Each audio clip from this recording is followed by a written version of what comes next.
Chicos, por aquí, terminando el tema de los estándares de Ethernet, conocida en la jerga inicialmente como DICS, pero que luego la IEEE la modificó levemente y sacó el 802.3 totalmente compatible en los dos formatos, ¿no? Esto es interesante que quede claro, que tienen las longitudes máxima y mínima de las tramas que están perfectamente definidas, es decir, 1500 para lo máximo de datos y 46 mínimo, es decir, 64. Y esto obedecía, longitud de trama mínima 64 bytes, para el estándar de la velocidad de transmisión de la época inicial que arrancaba con 10 megabits por segundo, entonces la duración de la trama mínima era 52,2 microsegundos.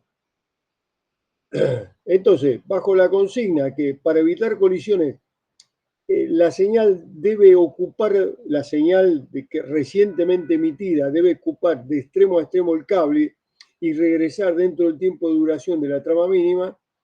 Recordamos entonces que la velocidad de propagación de 300 la bajamos a 200 por 10 a la 8 metros sobre segundo.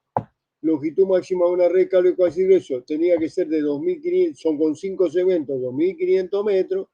Este cable es recorrido ida y vuelta en ese tiempo que dijimos antes en 25 microsegundos. Por lo tanto, son 50 microsegundos el completo. Entonces,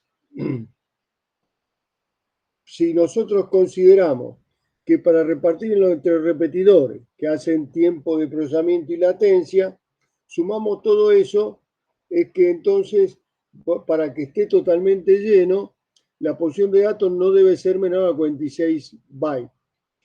En caso de que sea menor la necesidad del usuario, se va a rellenar, porque si no, será considerado basura, no una trama útil. Entonces, uno de los objetivos importantes es evitar que una estación complete la transmisión de una trama corta antes de que el primer bit llegue al extremo más alejado del cable. ¿Se acuerdan con el dibujito que habíamos, ¿ven? El dibujito este que habíamos ahí.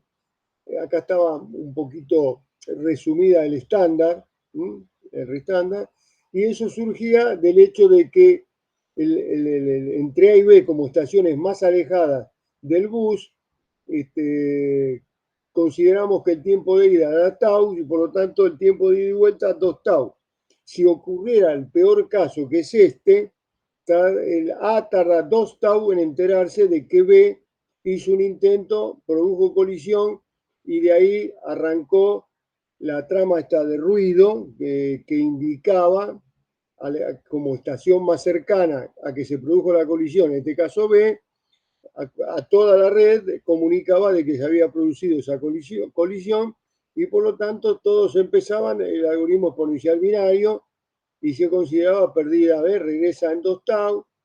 En fin, en resumida cuenta, este es el dibujito que le dije de Tannenbaum y que en los otros libros está algo parecido, pero acá me pareció el más didáctico, y con lo cual surgen estos valores que están aquí, ¿no es cierto? Por seguridad, 512 bits, 64 bytes, considerando que un bit es 100 nanosegundos, 500 bits la trama más pequeña que funciona. Bien, todo esto, según el estándar, se aguardan con 4 repetidores,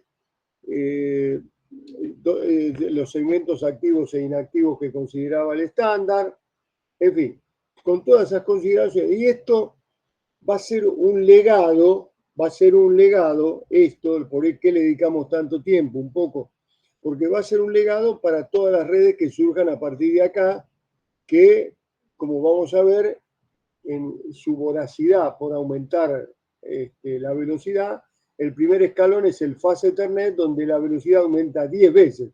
Es decir, estamos en 100 megabits por segundo, y el estándar, que es 802.3 U, se le decía a esta,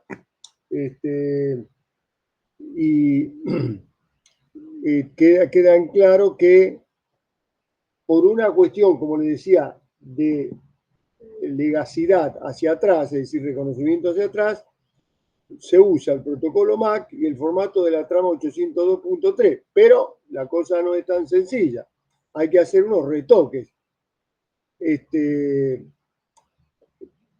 Porque además, los propios medios fueron cambiando. Recuérdense ustedes que teníamos la categoría 3 de cableado en redes, olvidémonos del coaxil ya a esta altura, de categoría 3, que era el viejo cableado telefónico, se consideraba un UTP telefónico, era el más elemental, y por eso va a usar 4 pares entre nodos y los datos son transmitidos por 3 pares en una dirección a la vez. En los demás casos ya vamos a ver cómo nos la arreglamos. Ustedes ya verán que aparece Twispair y la fibra, uso de fibra óptica. La topología va a ser en estrella, similar a 10 base T.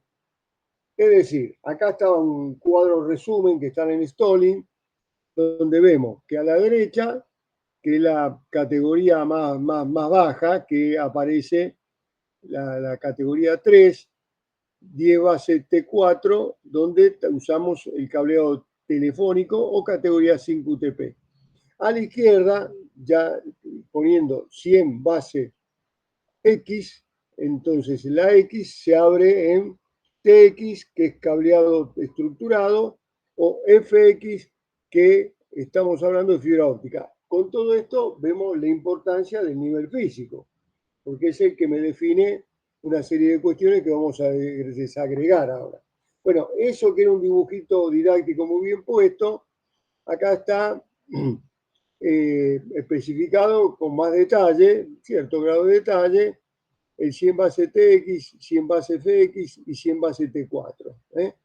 Fíjense que la distancia se sigue conservando 100 metros, la velocidad obviamente 100 megabits por segundo, y el tema cambia de 2 pares retorcidos, 2 fibras o 4 pares retorcidos también, ¿no?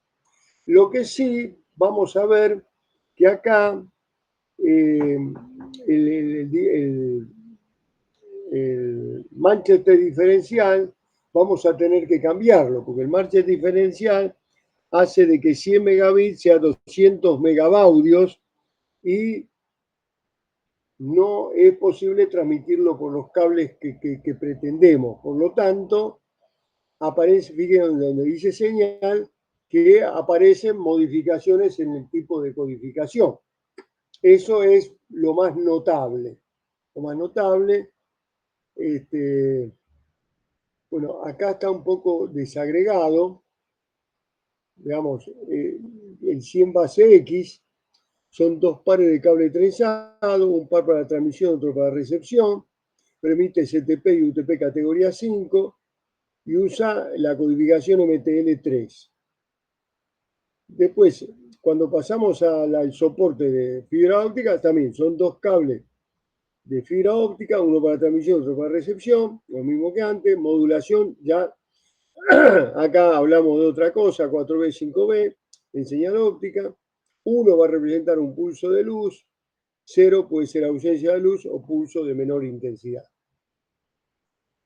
Y por último tenemos el 100 base T4, que es sobre categoría 3 de baja calidad. Usa instalaciones existentes, las viejas telefónicas, estos están totalmente en extinción. Opcionalmente puede usar categoría 5, no transmite continuamente, usa una aplicaciones con batería. No se puede usar 100 megabits en un par, por lo que decíamos antes. Los datos divididos en 3 señales de 33 megabits por segundo. Ven que por eso son 4 pares, 3 para uno y usa 4 pares. 3 pares para datos para transmitir y para recibir en 3 pares. 2 pares son bidireccionales. No usa la NRZ, no permite sincronización, codificación ternaria. O sea, lo más importante es que modificamos la codificación. Y lo otro importante es el modo de operación.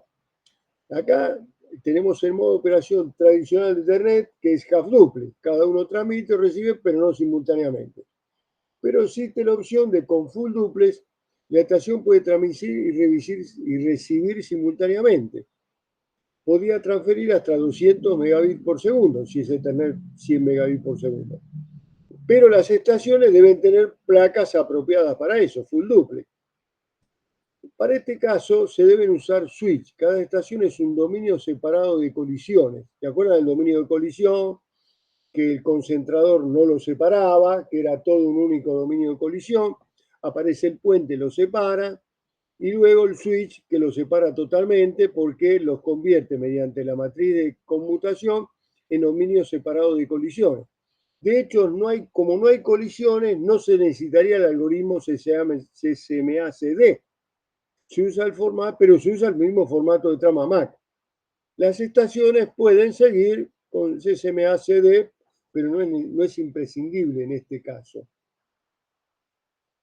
Ahora bien, aparecen configuraciones mixtas. Por lo tanto, si hay dos posibilidades, tiene que haber algo que se llama autonegociación, es decir, donde las estaciones negocien con el otro extremo si van a trabajar en 100 megabits o en 10 megabits, porque acá es, acuérdense, compatible hacia atrás, y si hay una red de megabits no lo vamos a tirar a la basura. Entonces, es soportado las 10 megabits existentes y las 100 megabits nuevas. Se usa troncal de 100 megabits para soportar hubs de 10 megabits. Las estaciones se conectan a hubs de 10 megabits usando 10 base T. Los hubs se conectan a switch usando 100 base T también. Las estaciones de trabajo son de alta capacidad y servidores se pueden conectar directamente a switch de 10 o de 100 megabits. ¿Se dan cuenta? Entonces, tiene que haber algo que advierta, y eso se llama negociación, si vamos a trabajar en 10 o en 100. Los switches se conectan entre sí utilizando troncales de 100 megabits. Se conectan a ruta para vincular a LAN. Entonces, ¿qué consiste la promocionada ya autonegociación? Permite a dos dispositivos incompatibles negociar diferentes capacidades. Por ejemplo, el modo de velocidad, el modo o la velocidad de datos de operación. Es decir, modo half duplex, full duplex o velocidad de datos, 10 o 100 megabits. ¿Ven? Acá está resumido lo que decíamos. No, perdón, esta es gigabit. Entonces, a ver, no tengo el gráfico de esto. No tengo el gráfico de esto. Bueno, lo que permite entonces es las configuraciones mixtas gracias a la autonegociación. Esto de la autonegociación después se va a transmitir a las otras más veloces. Porque acá estamos hablando de fase Ethernet que soporta 10 megabits y 100 megabits por segundo. Pero la cosa no terminó ahí. Multiplicamos por 10 a los 10 existentes y nos dio 100 megabits. Entonces acá viene las gigabits de Ethernet, es decir, donde multiplicamos otra vez por 10, es decir, acá está. Es decir, como acá pueden observar, tenemos las estaciones de trabajo que pueden trabajar a 100 megabits o 1000 megabits por segundo a través de hubs adecuados a eso. Pero para ello tiene que existir, como dijimos antes, una negociación. Cuando vamos más arriba y vamos a los servers centrales, vamos a utilizar, ven la línea gruesa, donde estamos trabajando a un enlace de 1 gigabit por segundo. Entonces vemos que arriba de todo tenemos un switch que conmuta a 1 gigabit por segundo.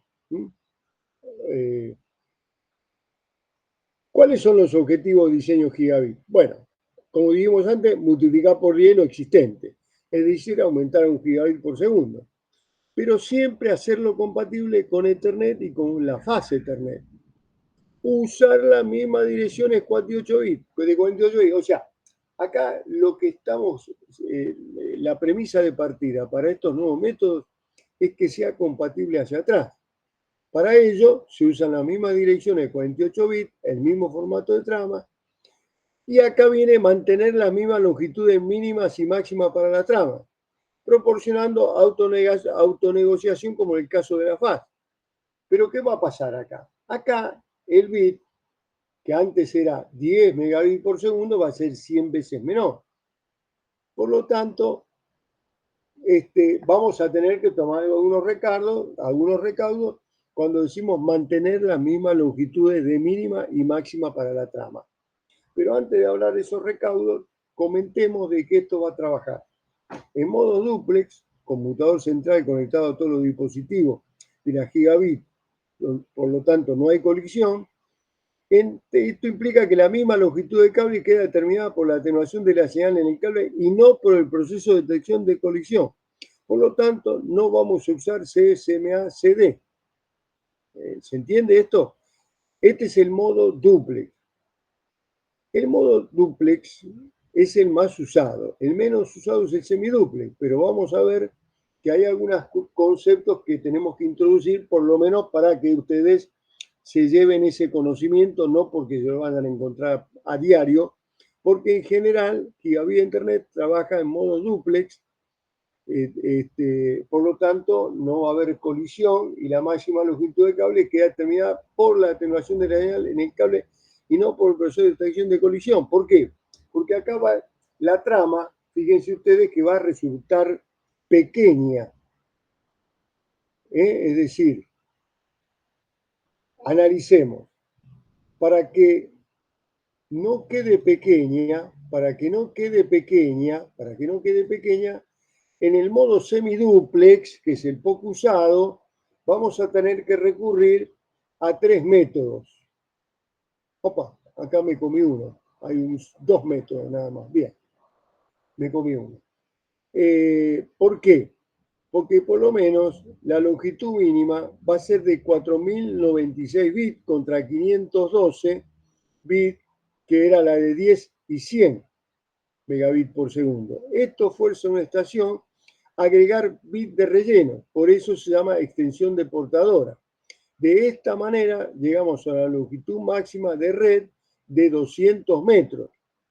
Es decir, acá tenemos que, de alguna manera, no sé si emplear la palabra engañar a la red, que estamos usando lo mismo que en Ethernet, pero le estamos metiendo relleno a una estación que hay que agregarle bit de relleno. O sea, por eso se llama extensión de la portadora. Entonces, de esta manera se logra longitud máxima de red de 200 metros. ¿Por qué? ¿Por qué? Porque si nosotros nos quedábamos con la anterior longitud, ¿se acuerdan de 64 bytes? En este caso, les resulta que la longitud máxima, en vez de ser 250 metros, se reducía 10 veces a 25 metros. Entonces, eso no es el tercer método que me falta, que no está acá. Es crudamente trabajar con el estándar anterior. Entonces, 25 metros anda bien para una oficina, un piso, digamos. Pero cuando queremos salir de ahí, tenemos que recurrir a la extensión de portadora o a la ráfaga de trama. Estos dos métodos, acuérdense que estamos dentro del semiduple. Estos dos métodos, el primero lo expliqué, el segundo también, y el tercero, ráfaga de trama, es poco eficiente la serie de tramas cortas que producimos en el caso anterior. Entonces transmite múltiples tramas cortas en lugar de añadir una extensión. O sea, acá, para engañar, entre comillas, a la longitud del cable, lo que hace es repetir las tramas cortas en lugar de añadir una extensión como el método anterior. Entonces, engaña al resto de las estaciones para que piense que se está transmitiendo una trama muy larga. A ver, no quiero confundirlo. Modo duplex, no hay problema. Semiduplex, entonces nos encontramos con que la longitud del cable máximo sería 25 metros. Para que extenderlo más, hacemos un engaño de dos maneras. Rellenando, producimos una extensión de la portadora, o metiendo varias ráfagas de tramas cortas en una sola transmisión. Por lo tanto, el cable se encuentra totalmente ocupado con una sucesión de tramas cortas repetidas. Esto ténganlo presente, no es muy importante en la medida que, repito, es un caso de gigabit de Ethernet trabajando a semiduplex, pero sepan ustedes los problemas que se fueron encontrando y cómo se fueron resolviendo. Perfecto. Chicos, ¿hasta acá alguna duda? Sí. Bueno, venga. Cuando vos hablas acá de su nivel Mac, estás hablando de, o sea, este gigabit Ethernet está a un nivel superior que el de la IEEE 802.3, o sea, el de la, que era el LLC, ¿no? Era. Sí, pero a ver si te entendí bien la pregunta.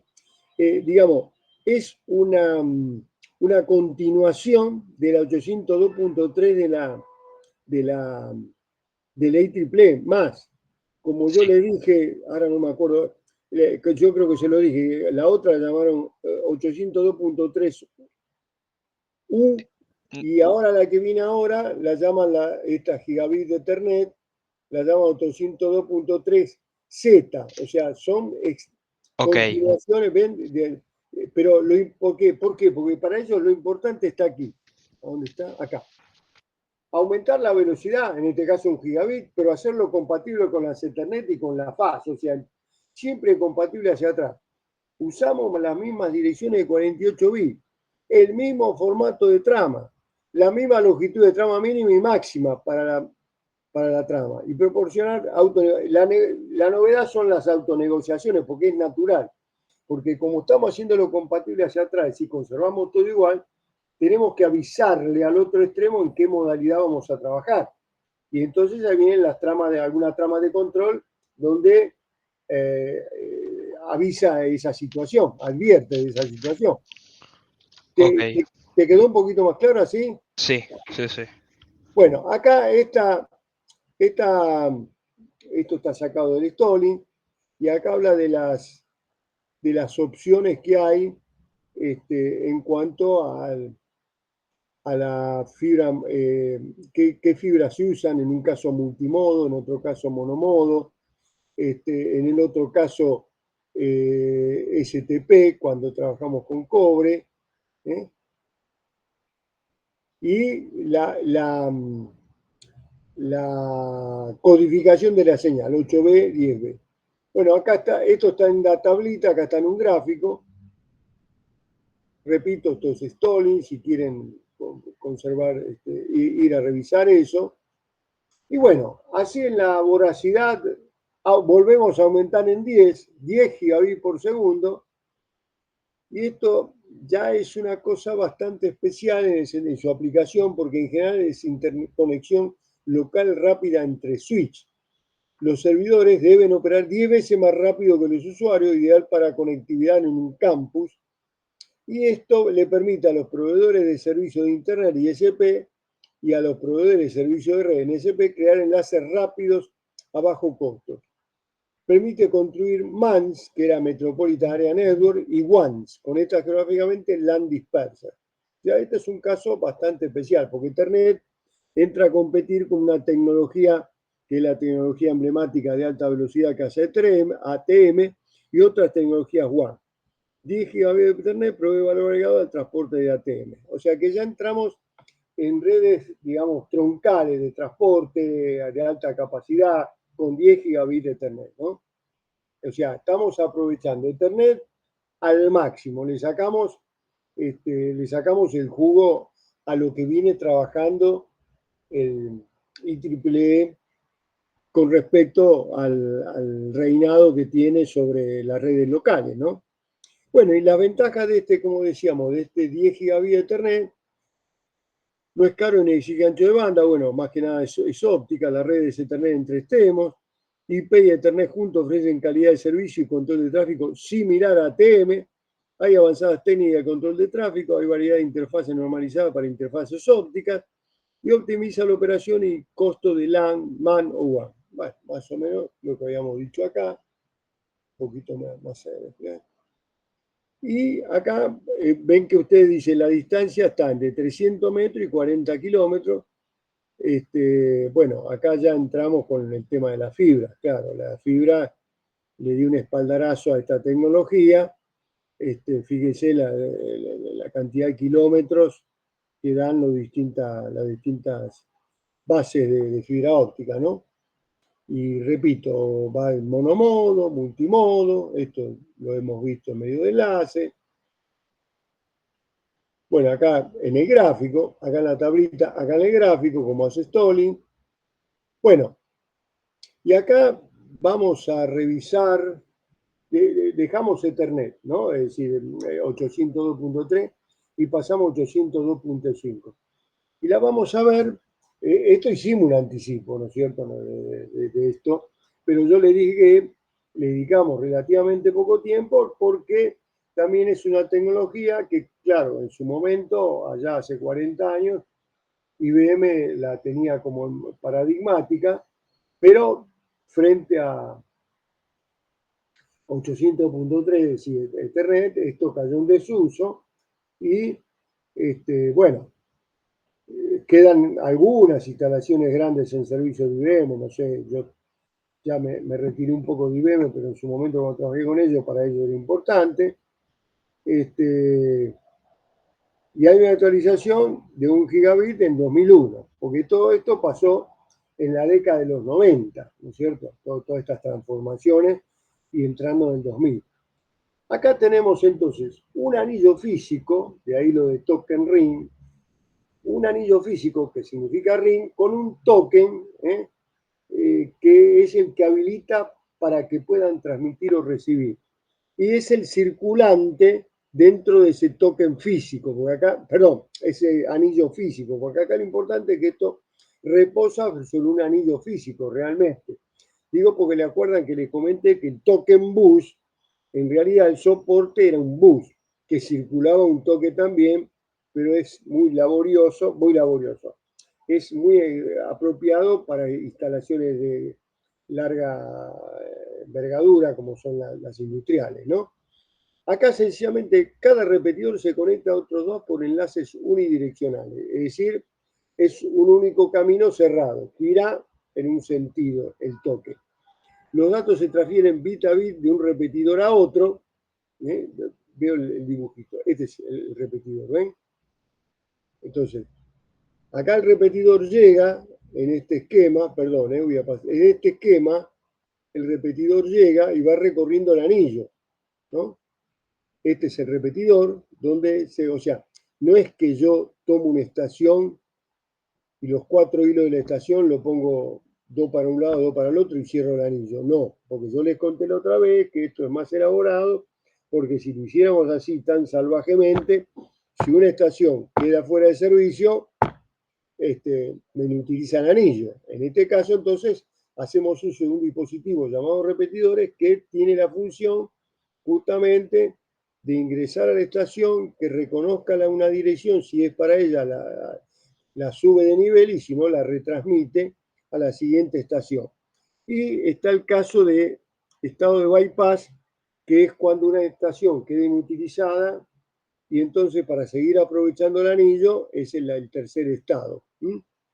Entonces, acá, cada repetidor se conectaba, es un único camino cerrado, los datos se afían bit a bit de un repetidor a otro. El repetidor regenera y retransmite.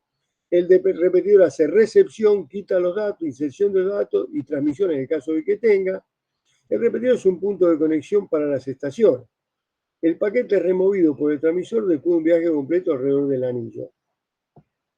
Entonces, cuando el emisor recibe el paquete que él envió, lo quita del anillo. Todo esto bajo una administración que funcione todo como es el estándar, ¿no es cierto? Y otra vez le remueve la información y ¿qué es lo que mete de vuelta al anillo físico? El token, que sigue viajando el token solito por ahí, como un sondeo, preguntando a cada estación si tiene algo que transmitir. Eso cuando está libre. Acuérdense siempre que esto es como, le dije a ustedes, una locomotora que avanza suelta y cuando llega a una estación que tiene que transmitir algo, le engancha los vagones y sigue girando por el anillo hasta que llega a la estación que es reconocida como destino, desengancha los vagones, descarga la información y vuelve en el anillo, sigue la locomotora con los vagones hasta que llega a la emisora, a la transmisora, y ahí cuando se da cuenta, porque hay un bit en la trama que así lo amerita, ahí sí le desengancha los vagones y sigue a la locomotora como token suelto. Pero dio una vuelta completa. ¿Ven? Porque funciones del estado de escucha. Analiza los bits buscando estructura. Dirección de la estación adjunta. Permiso de transmitir. ¿Es ficha o testigo? Token quiere decir testigo. ¿Es ficha o testigo? ¿No? Copia los bits y los envía a la estación adjunta mientras espera otros bits. Modifica bits cuando pasan, indican que el paquete ha sido copiado. Una suerte de acknowledge. Es decir, la estación receptora, cuando copia, modifica un bit para que la estación receptora, transmisora, perdón, cuando lo recibe, sepa que ha sido bien recibido, una suerte de acknowledge, además de, como le dije recién, desenganchar los vagones y dejar el token libre otra vez. Entonces, en estado de transmisión, la estación tiene datos. El repetidor es el permiso. Puede recibir bits de entrada. Si son del mismo paquete, los pasa a la estación y puede estar más de un paquete en el anillo. Hay que tener el buffer preparado para retransmitir después. El estado de bypass que yo había hablado a ustedes, la secuencia de propaga, pasando el repetidor sin retardo adicional. Es una solución parcial en el estado de confiabilidad, mejora el rendimiento porque, repito, si una estación por alguna razón queda fuera de servicio, no es un bloqueo del anillo. Entonces, bueno, acá repite lo que le estaba diciendo, el protocolo MAC 802.5. Hay una pequeña trama testigo, token, circula cuando está libre, la estación espera al testigo, cambia un bit en el testigo para que sea el inicio de trama, agrega el resto de los datos a la trama, es decir, engancha los vagones, la trama circula por el anillo y es absorbido por la estación que la transmitió. ¿eh? La estación inserta un nuevo testigo cuando termina la transmisión y llegan los bits iniciales de la trama enviada. En bajo tráfico es ineficiente, en tráfico alto el turno rotativo es eficiente y justo, o sea, esto en realidad es más eficiente que el bus, porque acá se darán cuenta ustedes que no puede haber colisión. Por lo tanto, es sumamente confiable y en algunos casos, habría que analizarlo, puede ser, además de más eficiente, ser conveniente para alto tráfico, cosa que no, en el extremo, el 802.3 con alto tráfico se vuelve ineficiente porque hay excesivas colisiones. Bueno, acá está el dibujito de lo que les expliqué. La operación en anillo, el token en la 1, el token gira libre, llega a la A y la A le pone una información de usuario para la C, pasa por la estación D en la 2, perdón, en la 3 y la D, la D lo único que hace es notar que no es para ella y retransmitirla en su repetidor, llega a la C saca una copia, modifica el bit porque el token con la información sigue, pasa por la B, también se notifica que no es para ella, por eso lo retransmite. Cuando llega la A toma conocimiento, toma conocimiento de que ha sido recibido por la C y por lo tanto deja el token libre. Bueno, acá en las siguientes hace lo mismo pero con otras estaciones. Pero básicamente es eso que vemos en el dibujo.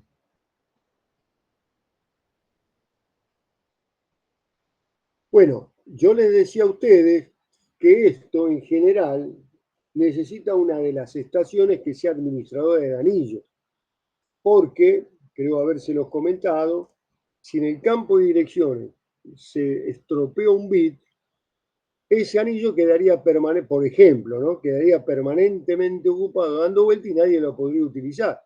Entonces la estación administradora lo que hace es que cuando ve que ese anillo, ese toque ya pasó con la información, ya pasó más de una vez, lo elimina del anillo y solo deja el token libre para que se reinicie el anillo, ¿no? Bueno, actúa un switch, enlace punto a punto, concentrado, repetido de trama, está bien.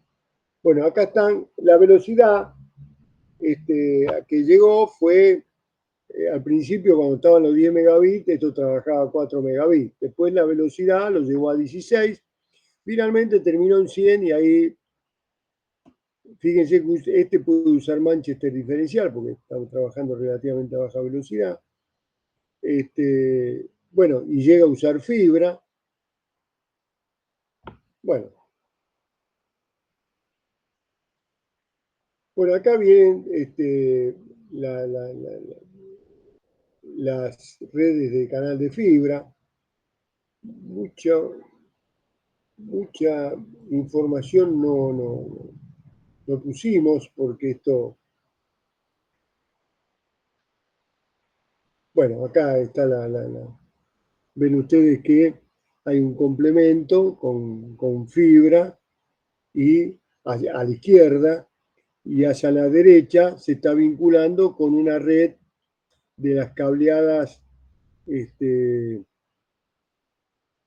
a través del backbone, se conecta con una red ATM1, que había dicho anteriormente, de las tradicionales con cableado de cobre, ¿no? Esto no introduce mayor novedad. Bueno, medio físico, sí, se puede usar cable coaxil, también fibra óptica y STP. Velocidades de 100 megabits, fíjense, 3.2 gigabits por segundo. Y enlaces punto a punto desde 33 metros a 10 kilómetros. O sea, esto está muy bueno y utiliza todo lo que habíamos visto hasta ahora. Bueno, vamos a pasar ahora, si no recuerdo mal, pero antes de dejarlo quiero preguntarlo si está todo en orden, el entendimiento. Acá lo que por ahí, no sé si llamar confunde o por lo menos fatiga mentalmente, es que de alguna manera hay un montón de estándares dando vuelta, ¿no es cierto? Pero lo importante es encontrarle el hilo de conexión, valga la analogía, el hilo conductor a todas las tecnologías. Es decir, hay que entender bien 10 megabits por segundo y Ethernet, ¿no? El 802.3 y Ethernet. Y a partir de ahí son evoluciones de la misma porque tiene que ser compatible hasta atrás. Entonces, utiliza la misma trama, la misma direcciones macro. Si entendimos lo inicial, ya esto es estándares adicionales. Bueno, pero antes de dejarlo, chicos, ¿les parece que es suficiente hasta acá? ¿Todo bien? Por ahora sí, profe. Perfecto, perfecto. Por ahora Bueno, vamos. bueno, me alegro, me alegro. Vamos a pasar a la... Bueno, ahora les comento que si no recuerdo mal, lo que viene, como lo que viene es redes inalámbricas, a ver, 9, 10, sí, 10 viene redes inalámbricas, acá está. Bueno, entonces acá esto es una extensión, la red inalámbrica es una extensión de una red cableada, que le damos una serie de ventajas, pero también se encuentra con limitaciones, ¿no? Las ventajas son movilidad, por ejemplo. No necesitamos estar atados a un cable físico, ¿no? Esta es una vieja presentación que la fui actualizando, les digo porque van a aparecer cosas por ahí un poco mezcladas, en el sentido de que acá pretendemos ser más amplio que redes locales inalámbricas, sino, vamos a decir, comunicaciones inalámbricas en general. Lo que pasa es que yo después la abro en comunicaciones inalámbricas locales, comunicaciones inalámbricas remotas, ya no locales, o sea, transmisiones a más larga distancia. Y por último, allá lejos, que forma parte de la comunicación inalámbrica, en las próximas clases vamos a, este, vamos a ver comunicaciones celulares, ¿no? Así que bueno, y así vamos viendo, porque más o menos nos vamos acercando a través de comunicaciones inalámbricas, de redes celulares, después no me acuerdo si hay otra más, y nos vamos a ir acercando ya casi al final del cursado, ¿no? Que entonces, bueno, parciales de por medio, la recuperación. Perdón, chicos, ustedes la recuperación habían dicho de los 4 que tenían que recuperar que preferían para el final de la materia, cuando se terminaba, ¿no es cierto? Si no recuerdo mal, puede ser. Sí, Sí, sí. ¿Sí? tal Bueno. cual. No, porque a veces nos confundimos con otra materia redes, como la estamos haciendo en paralelo, a veces se me cruzan los cables. Entonces, ustedes van para el final, está bien. O sea que faltan, después que ahora viene una serie de prácticas también presenciales que van a hacer con Jorge, y ya son, qué sé yo, 4 clases, ya es un mes y estamos ahí en noviembre, mediados de noviembre, este, pensando en parciales y recuperaciones, ¿no? Bueno, está bien, entonces, cuando yo digo comunicación inalámbrica, estoy pensando en general, como le dije, sobre medios que utilizan solo propagación electromagnética libre, es decir, no guiada por algún tipo de conductor, como sería el cobre o la fibra. Aviso, perdón. Es Sí. posible que se me esté por cortar la energía eléctrica. Hubo un par de bajones. Si se corta, ya sabes, si me voy es porque se corta. ¿Sí? Bueno, Jorge, suerte. No, Eh, pero sigo, por ahora voy soportando. Y de paso, 14 minutos faltan. sí, ya. Sí, escuchaste recién que hablamos Totalmente, lo totalmente. que resta de la materia, porque estamos a un Sí, mes y sí. pico, y son 3 o 4 clases, y después viene, bueno, tiene que haber Hasta ahí prácticas escuché todo. presenciales que Jorge ha preparado justamente sobre redes inalámbricas. Me dijo que tiene un transmisor a punto, pero que ahí van a entender muchas cosas interesantes. Como siempre, Jorge está en, en la huella, trabajando. Así que Y Claudia. Claudia, la pobre Claudia, que bueno, la tenemos en negro, pero, pero la pobre Claudia se la banca, porque Jorge la tiene dominada. Bueno, entonces, es un ayudante virtual también. Bueno, entonces, como le decía antes, fíjense que con el intento de ordenar, clasificamos las redes de acuerdo al alcance, extendiendo por alcance a la distancia máxima que pueden situarse las dos partes a comunicar una red. Entonces surge la Personal LAN, o sea, Wireless Personal LAN, nuestro querido Bluetooth, por ejemplo,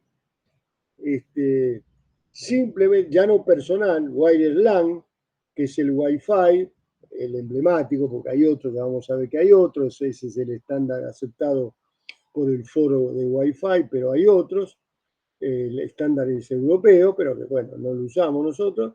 Después el Wireless MAN, es decir, que ocupan una ciudad, que es el 802.16 del estándar de IEEE, pero que viene de 2 de factos, que son el LDMS, MMDS, que ocupan una ciudad.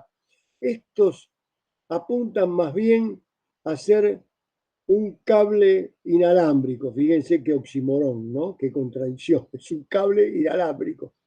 Es decir, trata de cubrir una ciudad como lo hacían la TV por cable y esas cosas, y servicio de telefonía en una ciudad, y lo vamos a ver también, 802.16, porque esto tuvo implicancias en el celular. El celular, que lo hemos actualizado, porque acá nos quedamos en el 3G, como pueden ver, que cubre una región o es global, quedamos en 3G, pero viene el 4G y por qué no el 5G también. Pero bueno, vamos a llegar allá lejos a ver el celular, pero previamente el wireless man. Bueno, arranquemos de una vez. Pero esta es la división pretendida para como ¿cómo se llama? Un mapa, un mapa de rutero, a dónde vamos. ¿eh? Acá está explicado lo que dije recién. La WPAN, que son las personales, cubren distancias inferiores a los 10 metros. Son soluciones pensadas para conectar distintos dispositivos de un usuario, es decir, periféricos, vamos a decir. Por ejemplo, un ordenador a la impresora, este es el caso de la tecnología Bluetooth, o que el IEEE la llama 802.15, que le vamos a mencionar, tampoco vamos a meter en detalle de eso, porque no es de gran interés.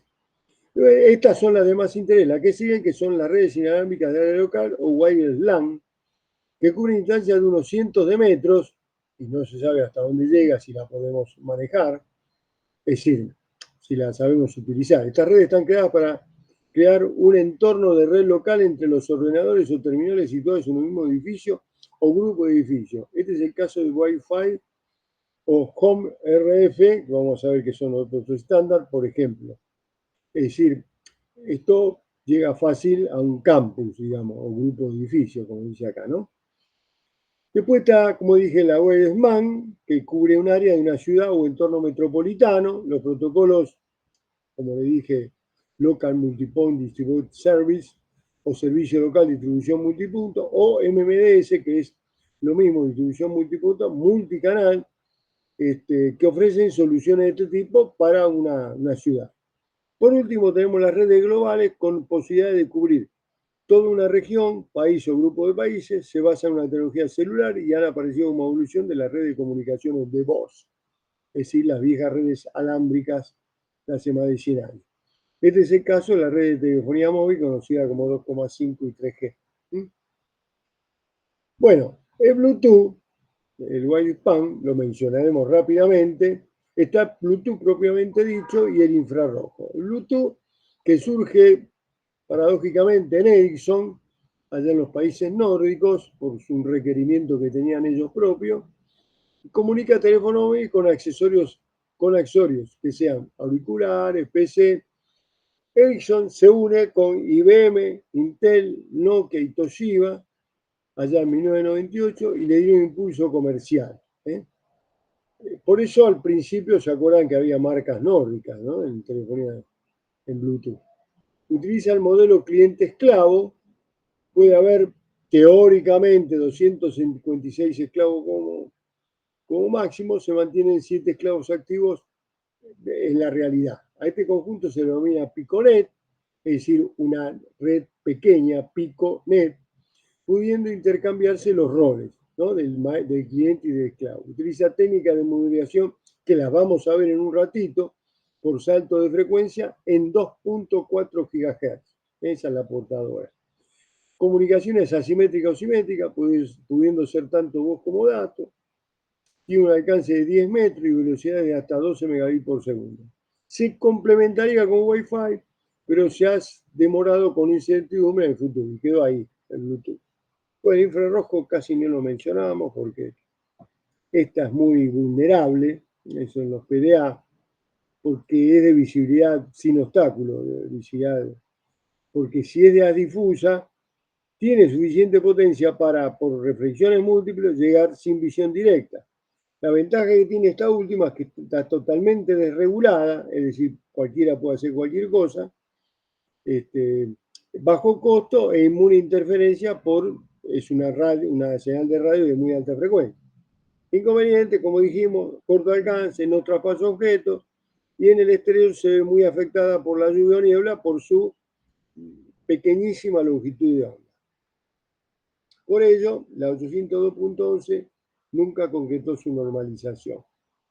Bueno, como les decía, las Wireless LAN, que acá vamos a focalizarlo en esto, la que se lleva las glorias es la Wireless Fidelity, Wi-Fi, que ha sido normalizada por IEEE con el nombre de 802.11, con el agregado de una letra, porque al final de tantas versiones quedaron 3 que son compatibles, ahora vamos a ver, y con una velocidad máxima de 11 megabits por segundo, la versión B larga, 802.11 B larga, y un alcance de varios cientos de metros. Dispone versiones recientes de 22, 54 y hasta 100 megabits por segundo. Esto es lo que vamos a ver ahora en detalle.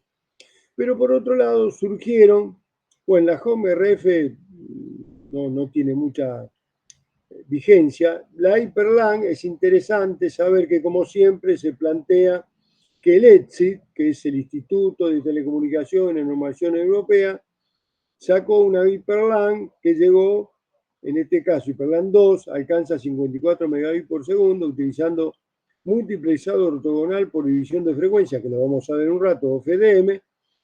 Las frecuencias utilizadas para la portadora están entre 5.25 y 5.35 para inferiores a 200 miliwatts de potencia y 545 y 572 GHz para exterior con 100 megabits, 100, perdón, miliwatts de potencia. 5 minutos. Sí, sí. Como ustedes podrán intuir, ya cambiamos enseguida, acá lo que estamos peleando es mayor caudal de velocidad de estas redes montado en diferentes frecuencias de portadora. Y cuando hay frecuencia de portadora, yo que tanto dije que las frecuencias de portadora eran otorgadas por el organismo regulador a tales fines, el ENACOM, bueno, en realidad países tradicionales reservaron tres segmentos pequeños, tres ventanitas del espectro de radiofrecuencia para esto, para la utilización del Wi-Fi, y lo vamos a ver a continuación. Por eso acá hablan de distintas portadoras, 525, 535, en fin, distintas portadoras. Eso lo vamos a ver ya rapidito. Bueno, esto se está por terminar, así que como pasamos a la red de área metropolitana, cortamos acá. Esto es una mención muy breve, pero cortamos acá para darle una diferencia y nos encontramos en unos minutos de vuelta en el aire. Dale, ahora entro y no me dejes afuera. No, por favor, yo Bien, trato, bien. como vos sos Ahí voy, ahí voy. Chao.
Bueno, Muy bien, aquí estamos. a ver, ¿estamos todos adentro? Sí, sí, sí. Bueno, Estamos todos. muy bien.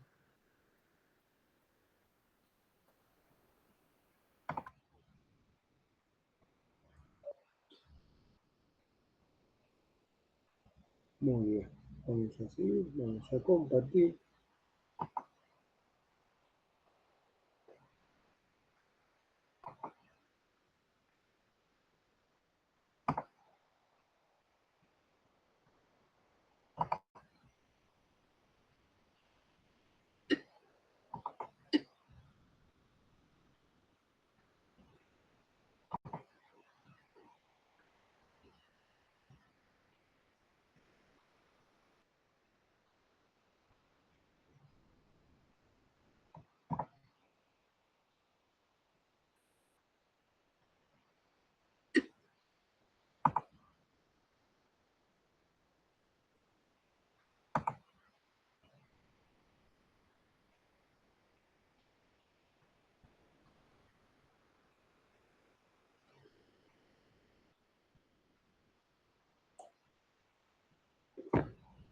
Bueno, chicos, estamos todos atentos viendo. Sí. ¿Sí? Sí, ¿Los sí. dormidos también? Bueno, me alegro, me alegro, me alegro. Ah, vieron que el jueves 17 hay un paro de universitario, ¿no? Por suerte no la enganchamos nosotros, porque si no seguimos perdiendo días, ¿no? Pero bueno, el jueves 17 hay paro. ¿Escuchaste, Jorge, vos eso? Sí, el jueves 17 hay paro y también hay paro de transporte. Ah, no, pero eso es el 17 también. Acaban de decir recién, hace un rato en la tele, antes de que empiece la clase, va a estas dos clases, que era el 17 de octubre, paro de transporte total. Oh, eso no lo había escuchado. Primero era planeado para otro día, no para el Sí, 17. creo que el 30 habían dicho, Sí, algo así. era para el 30, pero mira, no pude escuchar bien porque vine acá para estar en la No, está clase, bien, pero está bien. estaban diciendo que era el 17. Pero Hay- igualmente el paro de transporte mucho no nos afecta a menos que sea presencial. Pero claro, no, no va a ser justo esa clase. No, no. Pero igual es aparte un jueves. es jueves, está bien, jueves, está bien. Bueno, si no, nos vamos arreglando. Total, tenemos forma de mover las fechas para que si hay clase presencial. Este, bien, bien. Entonces, hay que estar atentos porque estamos viviendo tiempos muy turbulentos, especialmente los universitarios, todo el mundo, pero nosotros especialmente, ¿no? En fin, ¿qué va a quedar de todo esto? Veremos. Si Depende de no, nosotros. si no la mandamos a Claudia, porque ella, como es virtual, no está sindicalizada. Ah, claro, Es claro, está como en que no negro. existe. Está en negro, claro. Claro, claro, pobre. Vos lo usás para cualquier cosa, pobre chica. Bueno, este, sí, viste que, ahora me hace reír, ¿no? Ahora que, ¿viste el otro día la presentación de los robots que hicieron? Sí, la vi, la Por vi. eso, andá pensando, ¿eh? Sí, sí, sí. Estaba pensando en comprarle una peluca, ¿viste? Como para que quede mejor. Claro, así. Ah, qué barbaridad. Bueno, sigamos adelante, chicos. Entonces, dijimos que en este modulito empezamos, pero muy brevemente, la mención, después lo retomamos allá más adelante, pero ¿qué son las redes alámbricas de área metropolitana, WMAN? Bueno, yo decía que había un servicio ya de facto tradicional, que era el LMDS faltaría acá el MMDS, que es la misma, pero es múltiple, multichannel.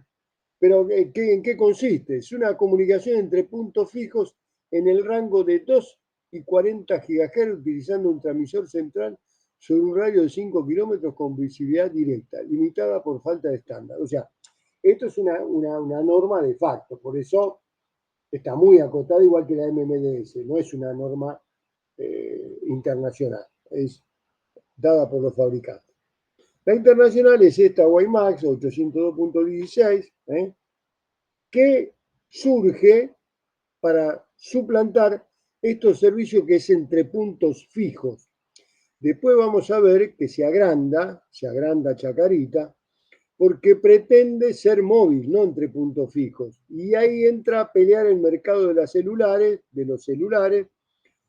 batalla que al final de un tiempo termina medio perdiendo ella frente a otra tecnología que se llama LT, Long Terminal Evolution, que eso lo vamos a ver en telefonía celular, tranquilo. Pero bueno, esta 802.16, lanzada por Intel y Alcatel, normalizada allá en 1999 y 2001 por el IEEE, con un sistema punto multipunto. Listo, opera en la banda de 10 a 66 GHz con una versión posterior de 2 a 11 GHz.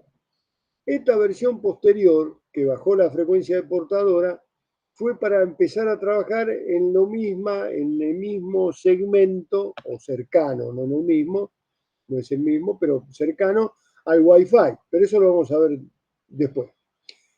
Utiliza 3 esquemas de modulación. Claro, usted imagínense, ustedes como ya saben teoría de la información, estudiaron como loco para el parcial, ustedes saben que si los puntos activos que deben reconocerse están muy cerca entre sí, es peligroso porque ante una presencia de ruido puede confundirse dos estados válidos entre sí y se introduce incertidumbre.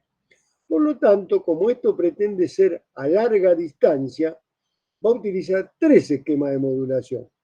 La modulación QPS, que es muy fuerte, porque es en cuadratura PSK, trabaja a 45 megabits por segundo a suscriptores distantes. Es decir, esta es muy fuerte y entonces le voy a usar para suscriptores distantes, que están muy lejos y por más que haya ruido, es muy fuerte, como hemos visto en el momento de modulación, pero luego hay una que están modulando en 16 QAM a 90 megabits por segundo, o sea que aumenta mucho la velocidad porque se acerca distancias medias, y termina con 64 QAM, donde alcanza 150 megabits por segundo para los cercanos, triplicando la velocidad del QPSK. ¿Se entendió que se generan tres áreas de cobertura desde la estación central? La 802.11 se desarrolló para un Ethernet móvil de entrada, de comienzo, mientras que el 802.16 se diseñó para servicios fijos de telefonía y multimedia, residencial y negocio, en los comienzos, como le dije hace unos minutos. Bueno, esto de las tres áreas de cobertura es ilustrativo. ¿Les quedó claro, chicos? Sí, profe. ¿Les quedó claro? Entonces, es necesario, como esto pretende cubrir una ciudad, son varios kilómetros, no se puede jugar con el ruido ahí, entonces a lo distante, para que sea más robusto, le mando QPSK. ¿Y cuál es el peaje que trabajan a 45 megabits por segundo? No es gratis eso. Mientras que nosotros, los cercanos, pueden trabajar al triple de la velocidad. Es razonable. Antes ahí en Panamericana, pasando Escobar, no llegaba así la red. Antes te digo hace 10, 15 años, ¿no? Pero sí había QAM, 64 QAM, y cuando la contrataba, yo por suerte lo pude ver, venía el técnico con un analizador de constelaciones y te lo calibraba ahí mismo. Sí, yo lo he visto eso. Sí. Es utilísimo ese analizador. Sí. Están las constelaciones, incluso cuando hay ruido, los puntos se vuelven borrosos, los puntos de la constelación. Quiere decir que está vibrando con un ruido que no. Y ahí hay que ajustarlo para que sea un punto definido, nítido en la constelación. Bueno, si es que ustedes recuerdan, cuando hicimos la práctica, igualmente yo se los mandé por correo, hay un emulador de QAM, lo hicimos con 16 QAM y ahí se ven los puntos y la ecualización para centrarlos, ¿no? Claro. Eso lo hemos visto. Está bárbaro eso, sí. Ahora, si lo vas a comprar como instrumento, entre 50 y 100 mil dólares sale un instrumentito de eso. No, sí, claro. Esto que usamos fue un emulador. Claro, un instrumento de eso, yo los vi, los usé cuando estaba en TV Digital, ahí en ARSAT, y sabés cómo lo cuidábamos eso. Es como Les un coche comentamos de todo luz. esto para que sepan que esto existe, ¿cierto? No es únicamente sacado de Claro, un libro. ¿Sí? efectivamente. Cuando uno lo ve, dice, mira vos tanto bolón que era verdad. Sí. Es así. Sí, es cierto. Bueno, acá hace una comparativa, el 802.11 y el 802.16, y lo importante es la última fila que dice que al principio Ethernet salió como móvil y 802.16 salió como TV por cable inalámbrica, como hacían los viejos cableados, los cableros. Bueno, y después se leen renglón a renglón. Fíjense qué interesante. La banda en la fila que dice ICM, en la mitad, ISM, perdón. Fíjense que dice que la 800.16 trabaja en el entorno de 2 a 5.5 GHz. Esa ISM es la denominación que se le dio a esta banda que todos los países le dieron a la gente de comunicaciones inalámbricas para que jueguen, para que den servicio. Es decir, son bandas liberadas. En el caso 802.11 es entre 2.4 y 5.5 gigas. En el caso 802.10 empezó entre 10 y 16 gigas y después se acercó al 802.11. Fíjense que está entre 2 y 16-11 gigas.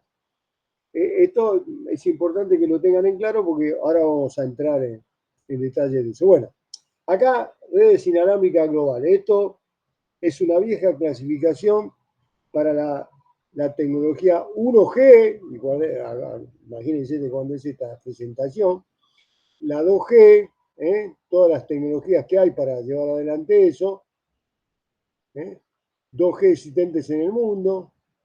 Bueno, cuando veamos comunicaciones celulares retomamos esto. Pero lo que nos interesaría a lo mejor es ver cómo trabajó la 802 como comité ejecutivo de la SEC, es decir, de la IEEE, de la Secretaría. Y entonces fíjense, está 802.1, 2, 3, 4, 5, la 3 obviamente es Ethernet. La 4 Token Bus, la 5 Token Ring, las 6 MAN y la 11, fíjense, es Wi-Fi.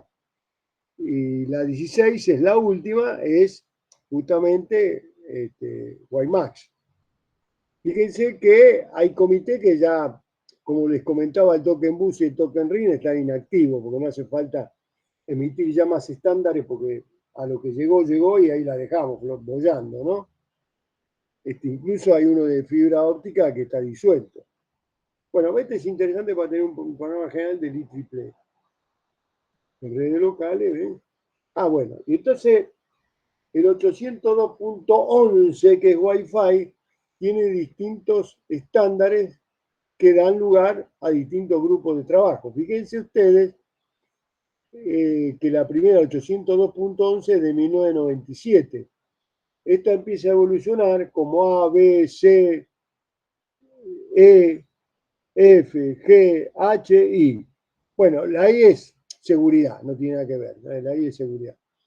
Pero, y bueno, lo importante de acá es que quedan vigentes, las primeras van desapareciendo y quedan vigentes las últimas. Pero bueno, esto da lugar a lo que vamos a estudiar ahora, que otra vez los dos niveles del modelo ISO, pero ahora como es inalámbrico, se complica un poco, ¿no es cierto? Vamos a ver cómo se complica y hay que dedicarle un tiempito de esta clase y posiblemente de la que venga, ¿no? Entonces, vamos a ver, acá están todas las 802.11. Esto es una buena ilustración. Esto yo se los mandé, ¿no, chicos? Ya en inalámbrica, se los mandé yo. No, profe. Ah, no, ven, ahora que estaba diciendo después lo ven. Pero hasta la anterior sí tienen, ¿no? Sí, todo lo que es LAN sí, pero Perfecto. esto no. Es introducción, estándar, y bueno. Esta no, claro, no, porque recién empezamos hoy, así que está bien. Bueno, ¿qué es una LAN inalámbrica? Bueno, acá nos largamos a sumergirnos despacito. Es una red local LAN sin cable. Típicamente es una extensión o alternativa a una LAN cableada. O sea, como pueden observar ustedes en el grafiquito sencillito que está ahí, hay una red inalámbrica, una red alámbrica, perdón, sobre la derecha, y gracias a un repetidor inalámbrico, mediante adecuadas modulaciones, pueden conectarse con red que no están cableadas, con terminales que no están cableadas. Entonces, típicamente usa la modalidad de RF de espectro ensanchado, que la vamos a explicar un poquito. Ya ustedes, cuando vimos acceso, distintos métodos de acceso a satélite, recuerden ustedes que ahí vimos espectro ensanchado en la CDMA, en la cual, digamos, mediante una codificación, todas las estaciones usaban el espectro a la vez, pero mediante un código adecuado, las estaciones transmisoras se correspondían con la receptora. Pero ahora vamos a ver más en detalle. Entonces, da a sus usuarios la ventaja de la conectividad más movilidad. está normalmente limitado a un edificio, pero se puede extender por vía puentes de RF. O sea, yo puedo hacer un salto, por ejemplo, entre Caseros 1 y 2 con respecto a Lynch, debe ser cerca de 5 kilómetros, un radio que vincule dos puentes y tengo una red local extendida inalámbrica.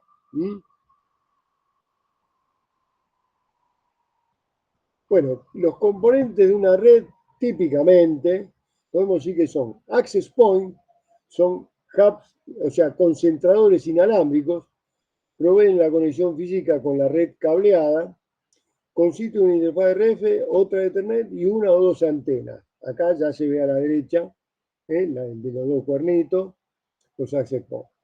La tarjeta adecuada, el wireless LAN, es decir, en la máquina que queremos conectar, tenemos para PC de escritorio, para notebook, bla, bla, bla. Antenas externas y por último, inevitablemente, un firmware software que da configuración a esta modalidad, más seguridad en la 802.11i, la vamos a ver, gestión y puenteo, y roaming, que es movilidad. Todo esto está presente gracias al software que tiene esta. Por eso vamos a verlo un poquito en detalle. ¿Para qué sirve una LAN? Una wireless LAN. Bueno, da movilidad.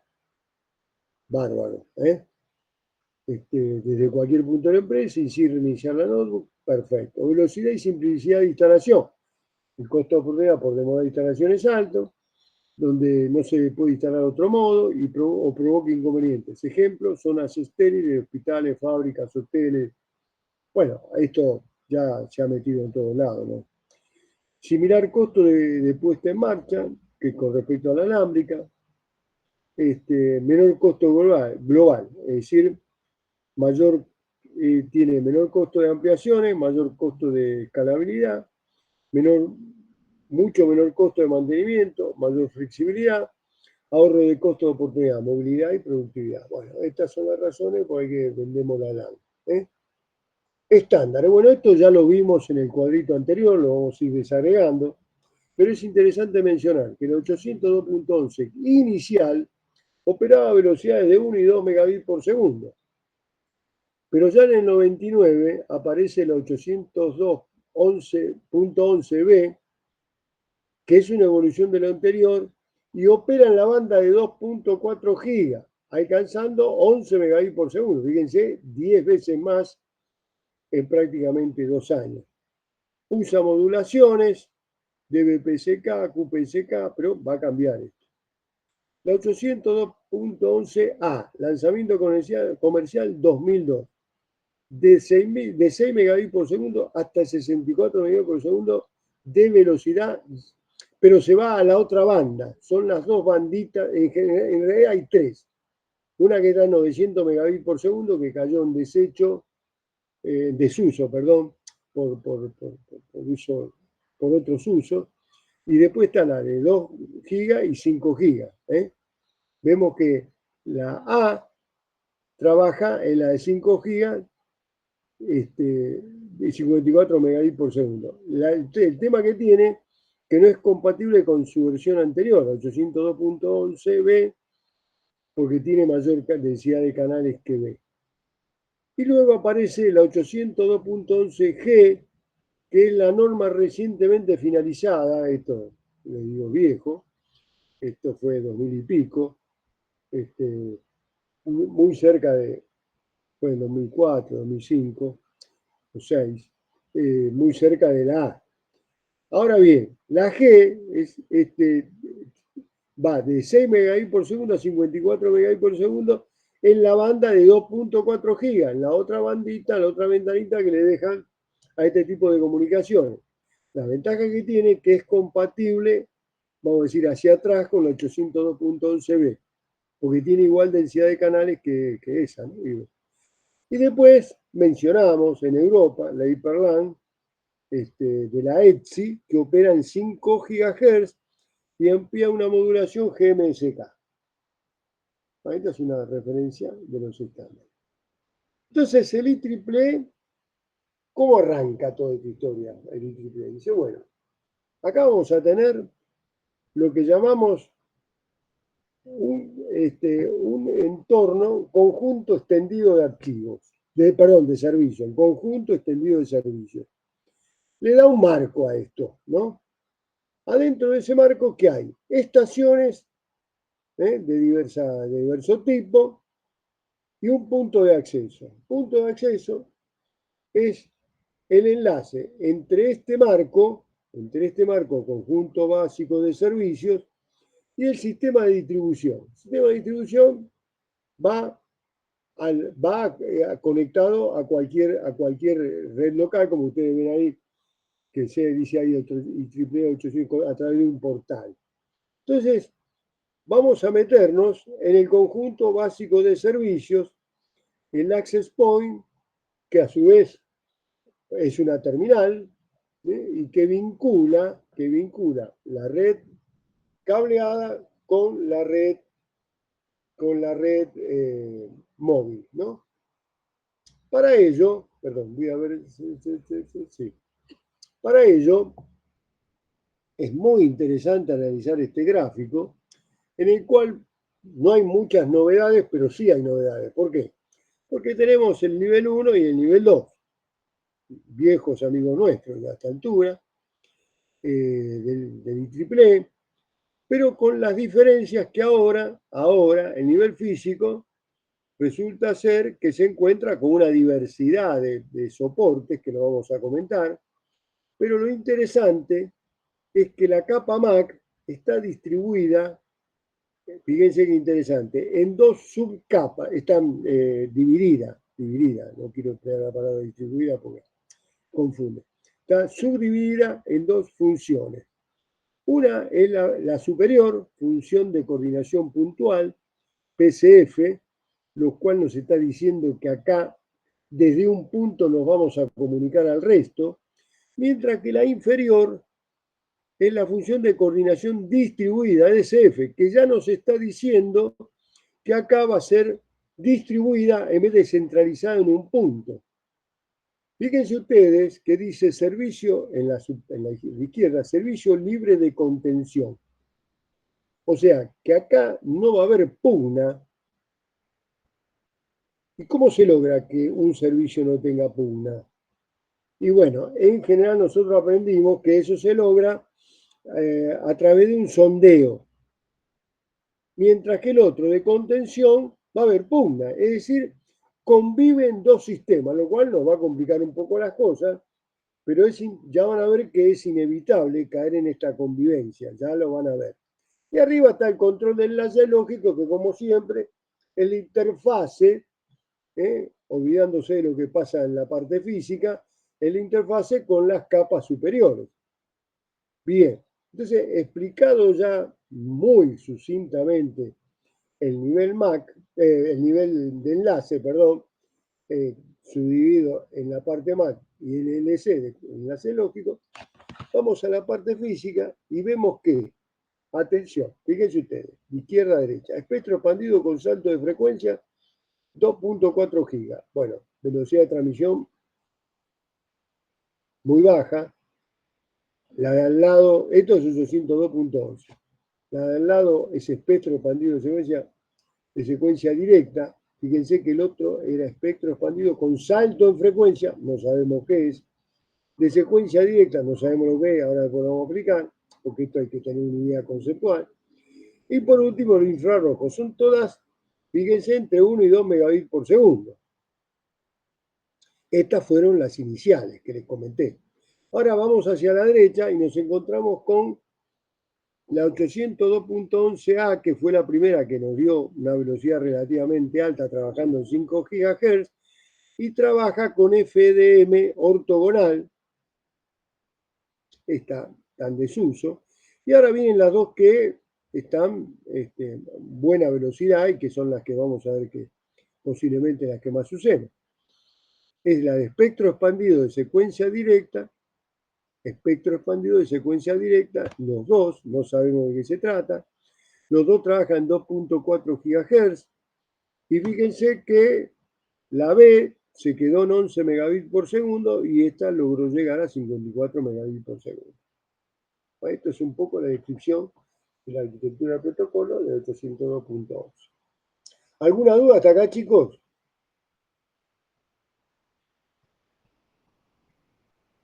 ¿Bien? No. Bueno, gracias. Bueno, acá está un poco el comentario de lo que veníamos hablando recién, a ver qué vale la pena decir. Velocidades hasta 11 megabits por segundo. Si es mala, pero no la conexión. Método de acceso múltiplo. Bueno, acá vamos a ver que vamos a tener que generar un método de acceso nuevo. Es un protocolo confiable parecido al CSMA-CA de Ethernet cableada. Acá el CSMA-CA, que significa en vez de Collision Detect, Collision Avoidance, es decir, evitamiento quiere decir de colisión, ya vamos a ver por qué, pero tenemos que cambiar de protocolo en general. Este nuevo protocolo minimiza colisiones.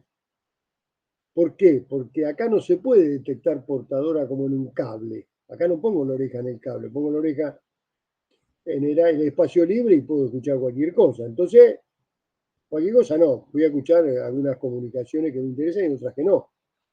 Entonces, el direccionamiento MAC permite fácil conexión con Ethernet. Esto no hay problema. La detección de error de capa 2, fragmentación, va a aparecer la fragmentación, para asegurar que los paquetes largos pasen. Acuérdense que siempre con un paquete largo, o si yo emito un paquete largo, cuando se detecta un error, tengo que retransmitir otra vez todo el paquete largo. Entonces, una triquiñuela es fragmentar ese paquete largo. Bueno, en el modo wireless hay dos modalidades de comunicación. La más usada, que es la infraestructura, que utiliza un access point que conecta a la LAN cableada. Pero también hay una ad hoc, que es un peer-to-peer, que no usa access point porque son dos estaciones entre pares. Esta es la menos usada, pero es muy simple y económica y en algunos casos puede dar resultados. Pero vamos a focalizarnos en la primera, que ya es modalidad infraestructura. Y por último, ahí se esquema multicanal, pueden crear LAN de mayor capacidad con múltiples accesos point, con múltiples access point trabajando a diferentes frecuencias. Bueno, vamos a verlo. Bueno, esto cuando surge que se juntan, era un caos, y surge la Alianza de Compatibilidad Electromagnética Inalámbrica Ethernet, la UECA, que está compuesta por 40 compañías con miembros, que son miembros y que se las puede ubicar justamente www.wifi.com. El logo Wi-Fi, en ese momento que había tal desorden normativo, aseguraba la interoperabilidad. Es decir, una conexión sin encriptación, los productos certificados pueden usar el logo Wi-Fi, que es el que está acá abajo. Esto, como le dije viejo, ahora es una obviedad lo que estoy diciendo. Entonces, dijimos que hay dos formas de operación. La DOC, infraestructura. La DOC, como dijimos, no requiere access point, equivale a una red peer-to-peer, todas las estaciones de trabajo se comunican con todos, y esto es bueno solo para pequeñas redes sin servidores, porque acá no hay quien realice el puenteo, Ethernet inalámbrica cableada. Bueno, tiene cobertura RF muy limitada, tarjeta a tarjeta, ahí el gráfico que está ahí. Entonces a esta prácticamente no debemos prestar atención. Pasamos a la modalidad infraestructura. La modalidad infraestructura trabaja bajo el modelo de cliente-servidor, donde el access point es el servidor, las estaciones son clientes. Repetimos el dibujito que vimos antes. Tenemos el access point, que era de la derecha todo cableado, a la izquierda sin cablear, inalámbrico. Bien, dijimos que esto tenía una capa física y como suele pasar, el IEEE la subdivide en dos subcapas, la fragmenta en dos subcapas. Bueno, una más cerca de lo físico y otra más más cercano a la capa de enlace, ¿no? Por eso, el que está cerca del PMD, que es dependiente del medio físico, obviamente, se ocupa de los aspectos eléctricos y de la radiofrecuencia y de la modulación, o sea, forma el bit. La otra de orden superior más arriba encuentra el inicio, acuérdense siempre el sincronismo de la trama, garantiza que el sincronismo, una vez iniciada la trama, evalúa la calidad de la señal. ¿Por qué? Acuérdense acá que esto es muy vulnerable a recuerden lo que vimos de antena. Las antenas son elementos los cuales dependen de la orientación, de la longitud, un montón de cosas que hace que, bueno, como vimos en el enlace, perdón, en el nivel físico, había posibilidades de infrarrojo o de radiofrecuencia. El infrarrojo le vamos a dar una pequeñísima atención porque, bueno, fíjense, la longitud de onda obviamente está en la ventana 850-950 nanómetros, con un alcance típico entre 8 y 12 metros, tiene capacidad de roaming pero limitada, o sea, cualquier cosa lo interfiere, ¿no? Velocidad máxima 4 megabits por segundo, por norma. Excelente, la ventaja que tiene, excelente inmunidad a ruido e interferencia. Perfecto, esto es lo mejor. Pero lo que vamos a ver nosotros son las RF de espectro ensanchado. Resuelve el problema de propagación e interferencia. Vamos a ver cómo lo hace. Alcance y velocidad satisfactoria para entornos LAN. Y vamos a ver, dentro de la diversidad que tienen el espectro ensanchado, no es exactamente igual al que vimos allá lejos en acceso satelital, pero es una variante de esa. Vamos a ver dos tipos, el de saltos de frecuencia, frequency Hopkins, y el de secuencia directa, direct sequence. Entonces vamos a ver estos dos cómo funcionan. Acá estaba lo que yo les estaba comentando, que no encontraba el gráfico, ¿no? Fíjense que la ISM, que significa banda para utilización médica, científica e industrial, es decir, se la dieron para que jueguen en esa banda sin interferir, a pesar de ser de microondas. Y ahí está la 2.4 gigas, que también, como les dije antes, en otros países, acá está. En Argentina, todas estas bandas terminan siendo reguladas, no como yo decía en otros países. La de 900 megas está demasiado utilizada y nadie usa esa. Pero sí utiliza la de 2.4 gigas, está disponible mundialmente, está para 802.11 es fundamental. Espectro ensanchado para minimizar interferencias, lo que usa como modulación. Mayor ancho de banda que la 902 MHz, que es la anterior que le dije que no se usaba. Y por último, está la de 5.1 a 5.7 gigas de portadora, ancho de banda 300 megas, pero discontinuos, relación costo-performance complicada, mayor probabilidad de problemas de propagación, mayor problema de propagación. Bueno, este es el dibujito que quería mostrarles. ¿Qué daba de novedad? No, ninguna. Bueno, entonces, señores, propagación. En esto ya sabemos bastante, pero vamos a recordar las principales limitaciones para la libre radiopropagación, que nadie me la contestó en el parcial. Bueno, la propagación tiene la forma en que la señal llega del transmisor al receptor. La propagación es fundamentalmente incierta, lo que habíamos hablado antes. Al interactuar con el medio, las ondas RF pueden ser reflejadas, por ejemplo, en algún metal. Atravesar materia, por ejemplo, si es madera. O ser absorbida, ejemplo, una pared, losa, en el caso de alta frecuencia, aire o lluvia. Entonces se pueden encontrar con esos problemas, esas limitaciones. Entonces, los factores, en definitiva, son: ¿a qué frecuencia estamos trabajando? ¿A qué distancia? Acuérdense, atenuación de espacio libre, refracción y difracción, atenuación debido al medio, atenuación por absorción, ¿se acuerdan? Aire, lluvia, obstáculo. Estamos repasando lo que dimos muy resumidamente. También depende de la potencia de transmisión, obviamente. Presencia de otras señales de radiofrecuencia, naturales, como el ruido, que está en la naturaleza, y humanas, interferencias, sea intencional o no. Entonces tenemos que estar atentos a estas dos cuestiones.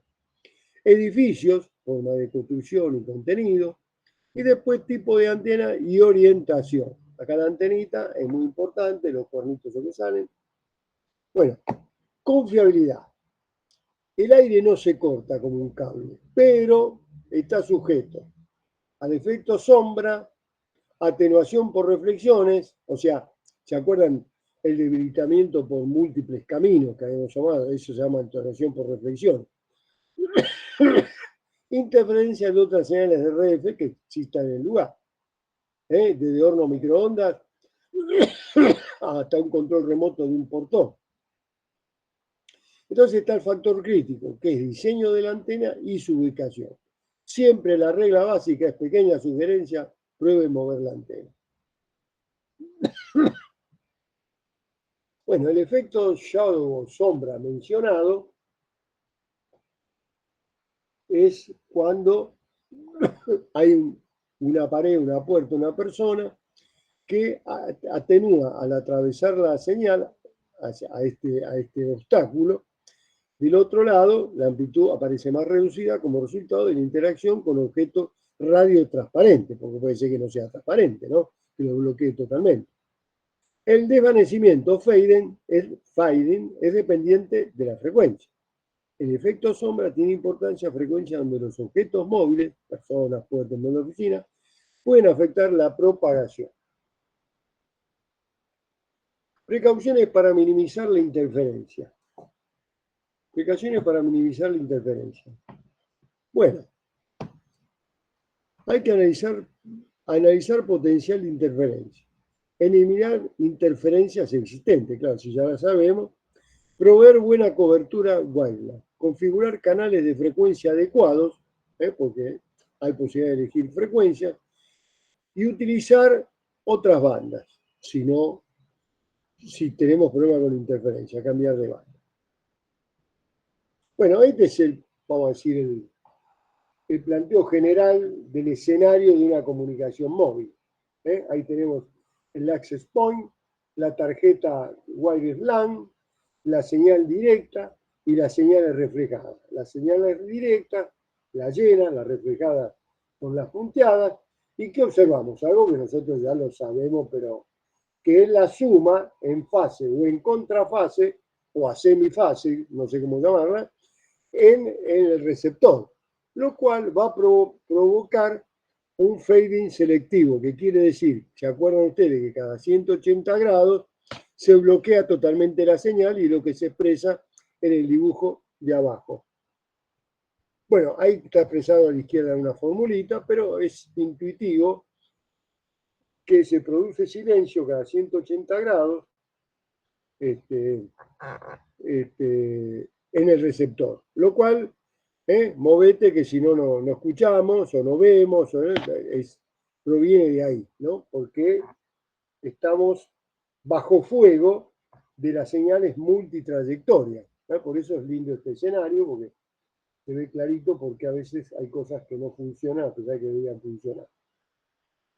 Bueno, y acá viene esos dos métodos de modulación de espectro ensanchado, explicado conceptualmente, sin entrar en formuleo, porque esto está explicado en el Story con algunas formulitas, nosotros pasamos de largo eso.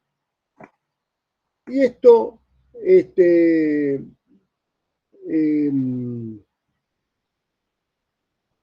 estos, bueno, salto de frecuencias. ¿Querés contar, Jorge, un poquito la historia? Sí, por supuesto. Esto tiene muchos años, no aparece ahora, pero década del 30, guerra, del 30 del siglo pasado. Dale, Jorge. Sí, gracias, porque sé que sabés que esto me toca así importante. Sí. Les cuento, esto fue inventado por Hedy Lamarr, ahora voy a pasar el nombre bien por el chat, una ingeniera en comunicaciones, creo que era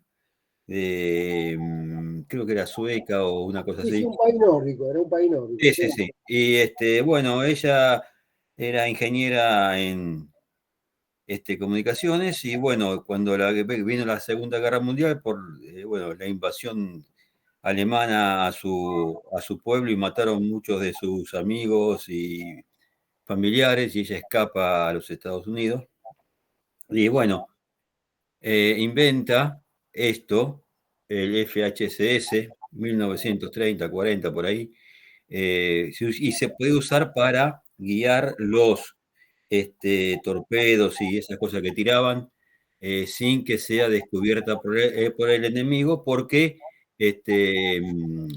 podía trabajar dentro del nivel de ruido incluso, ¿sí? Entonces ella inventa esto y se lo regala al ejército de Estados Unidos para vengarse de lo que le habían hecho en la invasión alemana a su pueblo, ¿sí?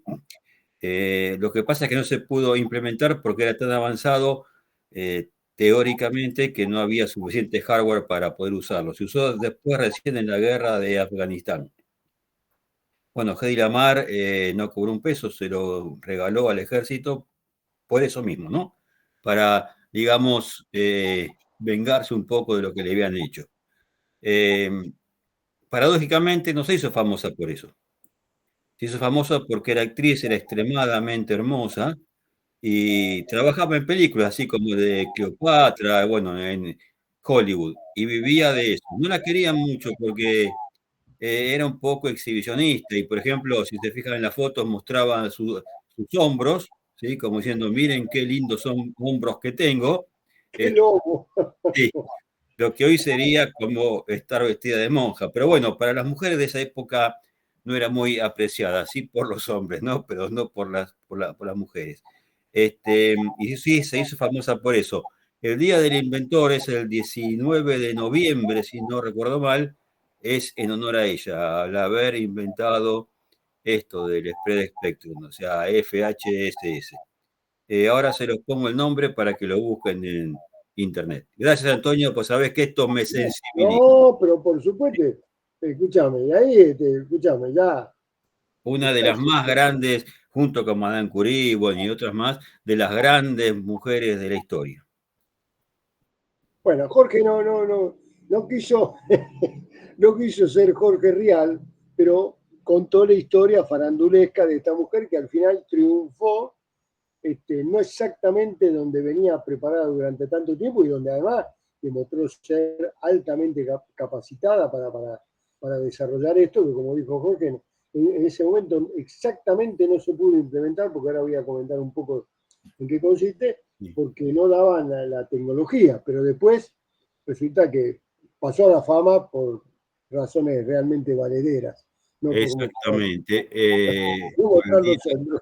del inventor. Y bueno, después les paso el nombre, pero siempre para nombrarla me levanto. Sí, Hedy Lamarr, ¿sí? Bueno, pasalo que a mí me interesa también. Bueno, entonces, ¿en qué consiste este método? Bueno, el tema es que en la guerra, si uno transmite una frecuencia, a la larga o a la corta, o rápidamente, el enemigo va a captar, va a cooptar y captar la frecuencia donde están hablando y bueno, va a escuchar las conversaciones que son datos de información de alta inteligencia. Entonces, ¿dónde surge la idea? ¿Dónde surge? Bueno, lo que podemos hacer, dice el método que esa frecuencia esté funcionando durante un breve intervalo de tiempo y rápidamente pasemos a otra frecuencia que también en un breve intervalo de tiempo, igual a la anterior, y después pasemos rápidamente a otro intervalo de tiempo, a otra frecuencia, y entonces el enemigo llega un momento que se desorienta, se despista y no puede seguirnos y escucharnos las comunicaciones. Ahora bien, eso que conté tan trivialmente es una cuestión que está en el gráfico. Fíjense ustedes cómo se salta de frecuencia en frecuencia Pero esto tiene que haber una coordinación de ser posible este equipamiento, una coordinación desde el transmisor y el receptor. Es decir, el tiempo que está, el espacio, el tiempo que estamos en un canal y a la frecuencia siguiente que vamos a saltar, porque si no, el receptor no sabe dónde ubicarse. Entonces, por eso el nombre de salto de frecuencia, ¿no? Frequency hopping. Y spreading coping, perdón, spreading code, porque es un código que se disemina en todo el ancho de banda, por eso son de espectro ensanchados esta familia, toda esta familia, como que hablamos de satélite, lo mismo. Entonces, acá te cuenta, le divide la frecuencia, la banda de frecuencia en una serie de canales, un ancho de banda de 1 MHz, supongamos 79 canales, 2.4 gigas. E irá transmitiendo la información saltando de un canal a otro de acuerdo a un patrón de saltos, no de cualquier manera. La misma que tiene el receptor, conocido por el emisor como el receptor. El tiempo de permanencia en cada frecuencia es ajustable. Se encontró un máximo de 400 milisegundos. Tiene inconveniente que es estricto el sincronismo, como tantas veces en comunicaciones, entre transmisor y receptor. En la frecuencia a utilizar en cada momento. De ventaja, escaso ancho de banda. Ventaja, reduce las interferencias porque en el peor de los casos la interferencia afectará exclusivamente a uno de los saltos de frecuencia, librándose de ella al saltar a la otra. Otra es, así permite la coexistencia de varias comunicaciones en la misma banda de frecuencia, si cada comunicación tiene un patrón de salto con distintas secuencias. ¿Se entendió que el principio de funcionamiento de esto? Claro, si bien utiliza mayor ancho de banda, se puede usar la misma frecuencia para diferentes comunicaciones. No solo para la guerra, también ahora se utiliza para los celulares. Si hablamos por Claro. celulares, es gracias a Hedy Lamar, y perdón porque me emociono. Bien, bien. Bien, entonces, si está entendido, pasamos al otro método que habla de un chipping code. ¿Qué significa que tiene un chipping code?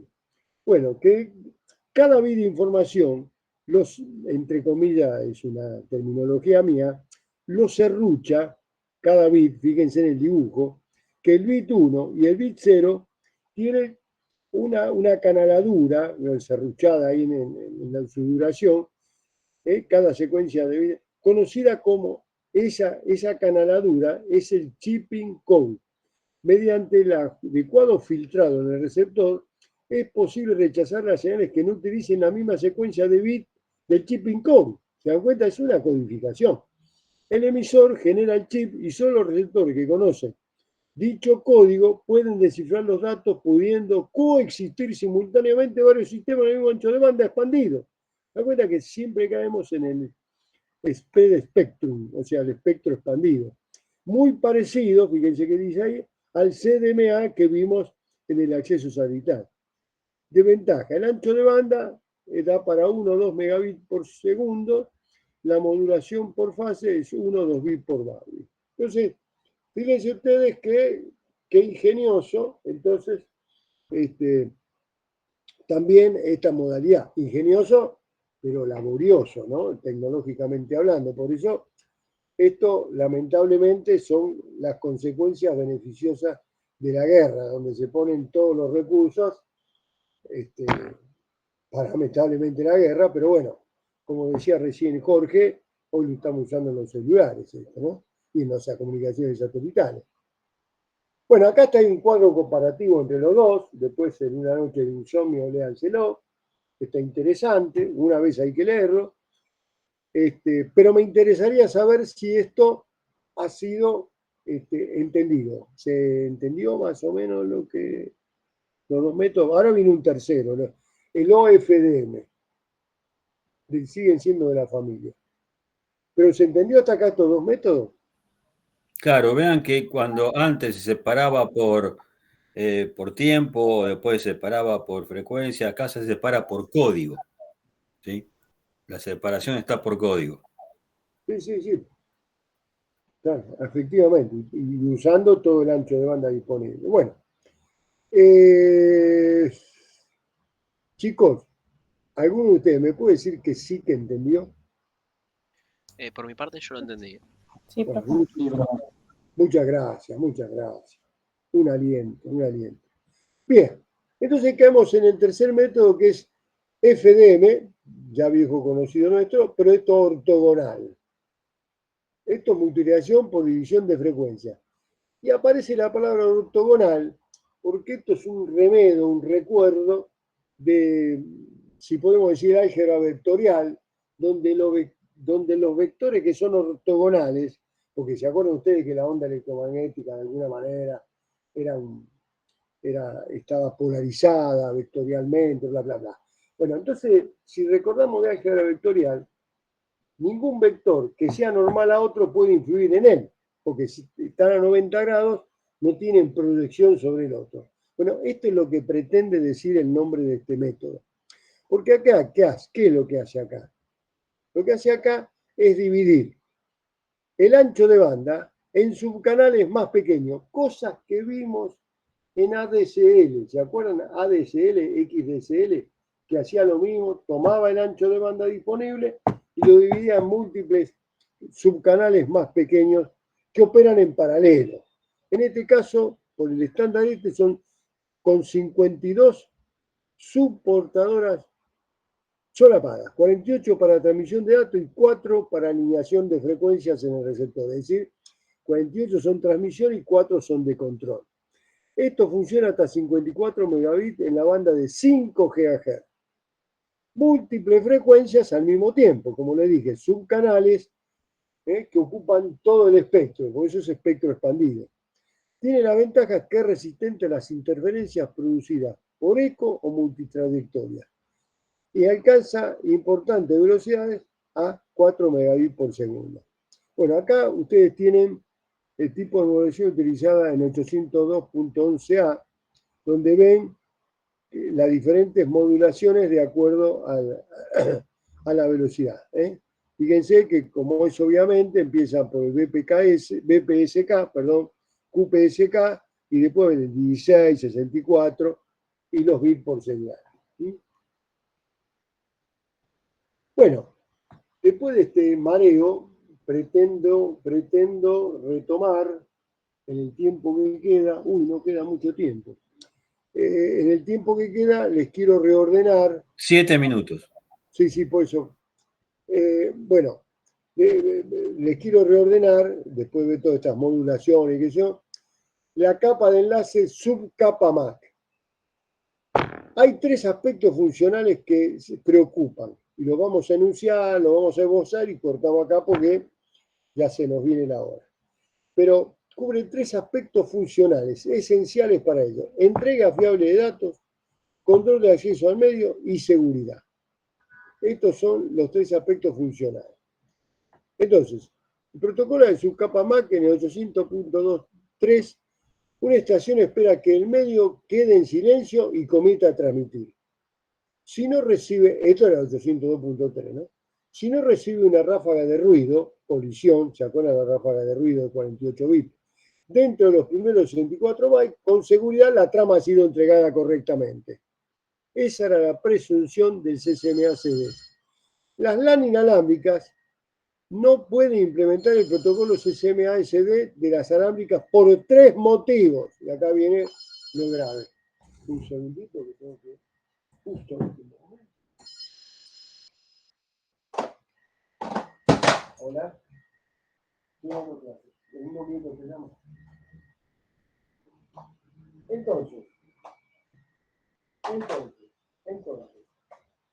Entonces, acá lo que vemos es que el protocolo de subcapa MAC, ante estos problemas, no se pueden implementar. ¿Qué problemas son?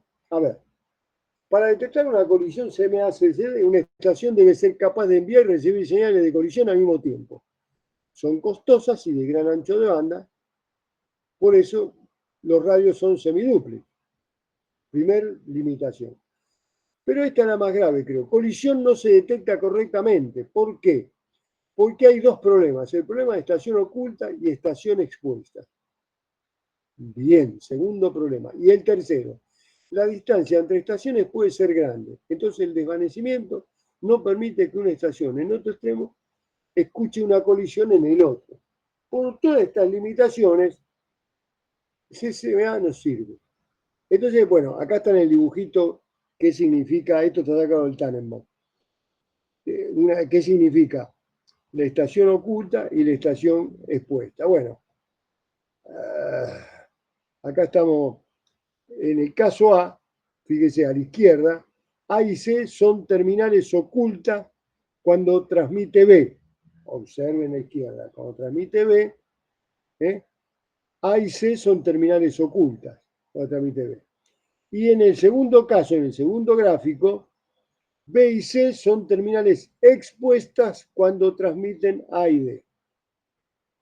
Bueno, acá hay otra forma de interpretarlo en otro dibujo, pero ya estamos sobre la hora. Acá llegamos. ¿Por qué falta un nuevo protocolo? Hasta acá llegamos, chicos. ¿Todo bien? Sí, profe. ¿Sí? Bueno. Nos vemos entonces el sábado por la mañana, ¿no? Si todo está en orden. Serán comunicados en caso de cualquier modificación. Pero si no, el sábado a la mañana. Buenas noches, muchas gracias por la Antonio, presencia. ¿querés hablar conmigo? ¿Seguimos por teléfono o ya está hablado? No, ya hablamos lo que te dije al principio, ¿viste? Bien, bien. Lo de los Listo. trabajos prácticos, lo de las clases que restan, Bien. Vamos preparando todo. todo eso, y finalmente el proyecto Alejandro. Dale. Bueno, gracias, Chao, chicos. nos vemos. Chao, Buenas nos noches, vemos. buena semana. Buenas noches. Chao, nos vemos. Chao.